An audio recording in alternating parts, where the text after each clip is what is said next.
వేగంగా బ్రష్ తీసి కొట్టరా, పిక్ ప్యాకెట్ మాత్రం వేగంగా కొడతాం. ఇదిగోండి. ఏంట్రా ఇంత పొద్దున్నే ఇంత పెద్ద క్యారియర్ తీసుకుని ఇటు వైపుకి వచ్చావు? కోళ్ళ వ్యాపారం స్టేషన్కి మార్చవే ఏంటి? అయ్యయ్యో, నేనెందుకు అలా చేస్తాను? వద్దా, కావాలి. అవును, మీరు బానే ఉన్నారు కదా? నిజం చెప్పాలంటే నీ అన్నయ్య తన జీవితంలో 2 సార్లు మాత్రమే ఓడిపోయాడు. మొదటిసారి 8వ క్లాస్ లో, రెండోసారి ఇప్పుడు. నీ ప్రేమ తట్టుకోలేక. శరణమయ్యప్ప. అది నా డైలాగ్ కదా. రే పక్కరో.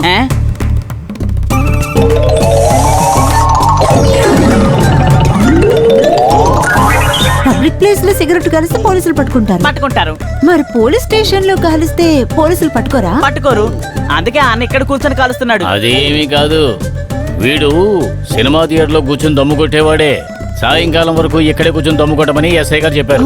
ఎలా ఉంది? బాగుంది. 1 గంటలో 4500 బీడీలు కాల్ చేశాడు. సార్, నేను తిన్నాక తాగమంటారా? నువ్వు తినేటప్పుడు బీడీలు ఎవడు కాలుస్తాడు? ఇంకా బండి చూస్తున్నారా? కాల్చరా, కాల్చు. నువ్వు రామ్మా, లోపల ఎలాంటి వాళ్ళు చాలా మంది ఉన్నారు. ఇక్కడే ఉండరా. ఏరా, బండి ఇంకా సిటీకి రాలేదా?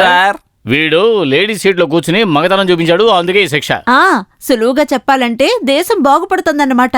బాగుపడుతుందా కాదు, బాగుపడింది. లేకపోతే మేము మార్చేస్తాం. అవును. సరే, నువ్వేంటి ఇలా? నేను ఇన్స్పెక్టర్ గారిని పరిచయం చేసుకోవడానికి వచ్చాను. ఇన్స్పెక్టర్? లేదు, మన కొత్త ఎస్ఐని. అది మంచిదే, పరిచయం చేసుకోవడానికి మంచి సమయం. ఎందుకలా అంటున్నారు? ఆయన ఇక్కడ లేరా? ఆయన ఇక్కడే ఉన్నారు, కానీ లాకప్ లో భోంచేస్తున్నారు. బెండు తీస్తున్నారు.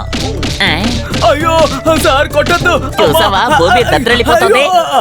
శరణమయ్యప్ప. లోపల ఉన్న పొరంబోకు వెదవులకి 5 కిలోలు చక్కెర కొని కూర్చుని తింటూ ఉంటారు. నేను వార్డ్ మెంబర్ని రామయ్య. నువ్వు రామయ్యవా గేమయ్యవా అన్నది నీ వార్డు వాళ్ళు నిర్ణయిస్తారు. వచ్చిన విషయం చెప్పు. ఇక్కడ నిలబడిన కూర్చున్న పార్టీ వాడు నాకు బాగా కావలసిన వాడు. నా సొంత రిస్క్ మీద విడుదల చేయండి. నీ సొంత రిస్క్ అయితే ఆ తర్వాత ఇక నాకేం రిస్క్ ఉంటుంది? కూర్చున్న పార్టీ లేచి వెళ్ళు. Thank you. నా అవసరం మీకు ఎప్పుడు కావాల్సి వచ్చినా నన్ను కాంటాక్ట్ చేయండి. సార్, ఇప్పుడు ఏదైనా కావాలా? స్వామి, ఓసారి ఆ పొజిషన్ వేసి చూపించు. కావాలి అయ్యప్ప. ఇదిగో ఇలా పద్మాసనం, పూర్ణాసనం కలిసేలా కూర్చోవాలి. కానీ కూర్చునే ముందు మీ బ్యాక్ సీట్ జాగ్రత్త, లేదంటే పంచ చిరిగిపోతుంది, పరువు పోతుంది. కూర్చోండి. నేను వార్డు మెంబర్ని. నువ్వు వార్డు అయితే నేను స్టేట్ రా. కూర్చో. అయ్యప్ప, వార్డు చిరిగిపోయింది. హలో, ఏమిటి ఇలా వచ్చావు? ఆ వెధవలు మళ్ళీ వచ్చారా సర్కస్ చేయడానికి? కాదు, వాళ్లే కాదు, వాళ్ళని పంపిన వాళ్ళు కూడా సర్కస్ చేయడానికి రారు. ఆ సంతోషాన్ని పంచుకోవడానికి బామ్మే ఇక్కడికి పంపింది. మామూలుగా మీలాంటి వాళ్ళకి సంతోషం అంటేనే డబ్బని నాకు తెలుసు, కానీ అందుకు నేను ఒప్పుకోలేదు. అప్పుడే బామ్మ చెప్పింది, డబ్బులు ఇవ్వద్దు, తినడానికి ఏదైనా చేసిద్దామని. అంతేకాదు, మీ బాడీని చూస్తేనే అర్థమవుతోంది మీరు భోజన ప్రియులు అని.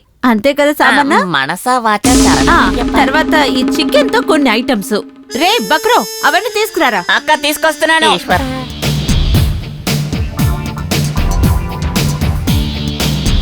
అన్నయ్య. రే బక్రో, అవన్నీ తీసి బయట పెట్టరా. ఇది చికెన్ చిల్లీ, ఇది చికెన్ ఫ్రై, ఇది చికెన్ నాట పులుసు, ఇంకా చపాతీ, రొట్టెలు, తర్వాత బాస్మతి రైసు. టైం లేకపోవడంతో ఇవే చేయగలిగాను. మీరు కూర్చుని ఇవన్నీ ఒక్క పట్టు పట్టండి. ఇవన్నీ ఎవరు చేశారని చెప్పా? గౌరీ. అదెవరు?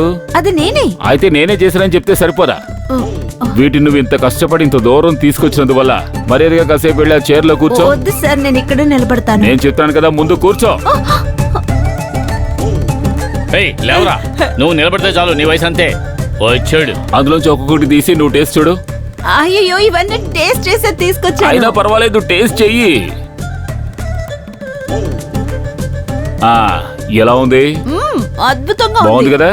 అయితే మరి ఒకసారి అటు తిరిగి ఆ బోర్డు చూడు. బహుమతి ఇవ్వడం తీసుకోవడం తప్పు అలా రాస్తుంది సార్. అర్థమైంది కదా? అయితే ఒక 5 నిమిషాలు టైం ఇస్తున్నారు. ఆలోగా తెచ్చిన వాటిలో మొత్తం అంతా ఒక్కటి కూడా మిగల్చకుండా అంతా తిని ఖాళీ చేయాలి.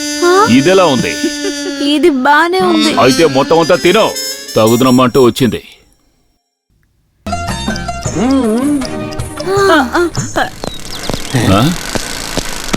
ఏమిటి చంద్రం గారు, ట్రాఫిక్ పని అంత త్వరగా అయిపోయిందా? నా వల్ల కాదు సార్, ఊళ్ళో వాళ్ళ చేత తన్నులు తింటాం. ఏ రోజైతే ట్రాఫిక్ లో నిలబడతానో ఆ రోజు తన్నులు కన్ఫర్మ్. నాకు ఈ పనే వద్దు సార్. ట్రాఫిక్ లో నుంచిన పోలీస్ ఆఫీసర్ ని కొట్టడమా? ఎవడు వాడు? రిటైర్డ్ డిఎస్పీ వల్ల అల్లుడు సార్. వాడు కారు పంపడానికి ఆలస్యమైందని కొట్టాడు.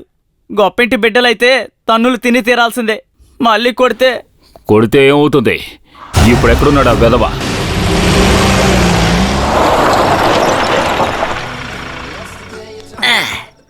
ఇంద్రనన్నా లొకేషన్ ఇదేగా. లొకేషన్ మారితే సెక్షన్ మారిపోతుంది.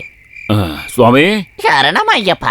లైటప్ సెటప్ చూస్తే దొరకడానికి అవకాశం కొట్టిన ఉంది. వాడిని తిరిగి కొట్టడానికి పడిన చోటు నుంచి లేవడానికి ఎవరు పర్మిషన్ అక్కర్లేదు. ఆరోగ్యం బాగుంటే అంతే చాలు. చాలు బలం ఉంటే చాలు. నాకు అది లేదు గానీ నేను కొంచెం దూరంగా ఉంటాను. వెనక్కి వెళ్ళకూడదు, ముందుకు రావాలి. ఇటు పక్క వచ్చినాడు అటు పక్క వెళ్తే ఇటు పక్క ఎవరు వెళ్తారు?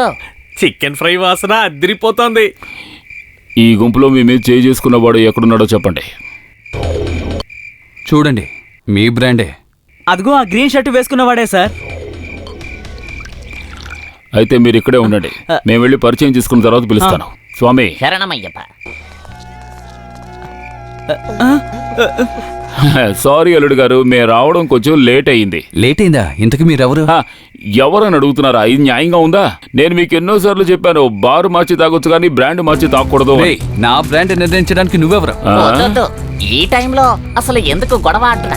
తిన్నగా విషయానికి వచ్చేస్తా. అవును, మామగారికి ఇవ్వాల్సిన బహుమానం ఈ అల్లుడు గారికి ఇచ్చేద్దాం. మీరు ఏమంటారు? చంద్రం గారు,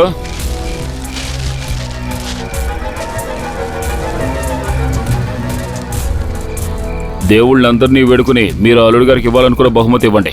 విన్నావుగా, మిస్ అవ్వకూడదు. తీసుకో. నా మీద చేస్తావా?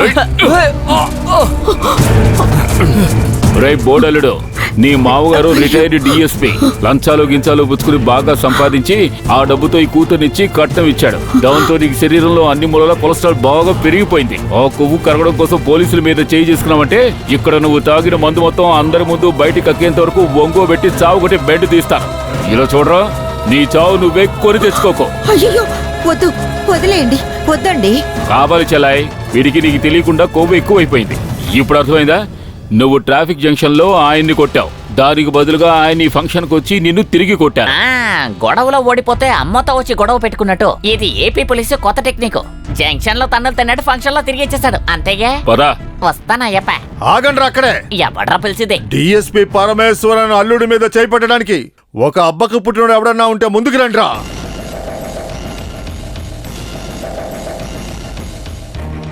నిజంగా మీరు ఒక అబ్బకు పుట్టిన పోలీస్ అయితే ఎందుకు సార్ ఇంత లేటుగా వచ్చారు? లోపల కూర్చుని పీకల దాకా మందు కొడుతున్నారా? ఈ ఊరికొచ్చి డ్యూటీలో ఛార్జ్ తీసుకున్నప్పుడే తమరి దగ్గరకు వచ్చి ఆశీర్వాదం తీసుకోవాలని మనస్ఫూర్తిగా కోరుకున్నారు. మొదట్లో దేవుడు లేటుగా రియాక్ట్ అయ్యేవాడు, ఇప్పుడు స్పాట్ డెలివరీ. ఏటీఎం క్యాష్ లాంటిదే, ఎప్పుడు కొడితే అప్పుడే రివర్స్. అందుకే మన ఇద్దరం ఈ విధంగా కలుసుకోవడానికి మీ ముద్దుల అల్లుడు గారు ఓ తురుపు ముక్క. ఏంటి గుడ్లు మిటకరించి అలా చూస్తున్నావు? నేనెవరో ఇంకా గుర్తు రాలేదా? మర్చిపోతే గుర్తు చేస్తాను. నేనే జాన్సన్, రౌడీ పత్రోస్ కొడుకు జాన్సన్ని. ఏమైపోయింది ఆవేశం? తండ్రిలాగా రేపు వీడు కూడా గుండాయిజంలోకి దిగితే మీలాంటి వాళ్ళకి పని ఎక్కువైపోతుందని భావించి మొక్కలోనే నన్ను తుంచి పారేయాలని రాత్రనగా పగలనకుండా వదిలిపెట్టకుండా చావగొట్టారు నన్ను. చామంచాయ రంగువాణి కదా, అందుకే ఆ మచ్చలు తెలియడం లేదు, కానీ మనసులో ఆ గుర్తులన్నీ లోతుగా ముద్రించుకున్నాయి. చూస్తూ నిలబడకుండా వీడిని కొట్టిపారేంట్రా. కుదరదు సార్, ఎవడు ఒక్కడు కూడా ముందుకు వేయడం. అంత గొప్ప మగ మహారాజులు ఈ గుంపులో ఎవ్వరూ లేరు. ఆ రోజులే వేరు. అందువల్ల మూసుకుని ఓ మూలన కూర్చో, లేదంటే మాలాంటి పోలీసులకి పని పెరిగిపోతుంది. ఆ రోజు మీరు చేశారే అలాంటి పని. ఎలాగో ఇంతవరకు వచ్చింది కనుక ఇక్కడ నేను పూర్తి చేయాల్సిన పని ఇంకోటి కూడా ఉంది. రేపు చచ్చి శవం అయిన తర్వాత అంత్యక్రియలు జరిగే సమయంలో చేయవలసిన మిగిలిపోయిన ఒక సెల్యూట్, అది అడ్వాన్స్ గా ఇక్కడే నీకు చేస్తాను. స్వామి, అయ్యగారికి చేయండి ఒక సెల్యూట్. వస్తాను, రిటైర్డ్ డిఎస్పీ సిగ్గుమాలిన కుక్క. వస్తాన్రా బేవర్స్ అల్లుడు. ఈ పోరంబోకుని కాస్త జాగ్రత్తగా చూసుకో.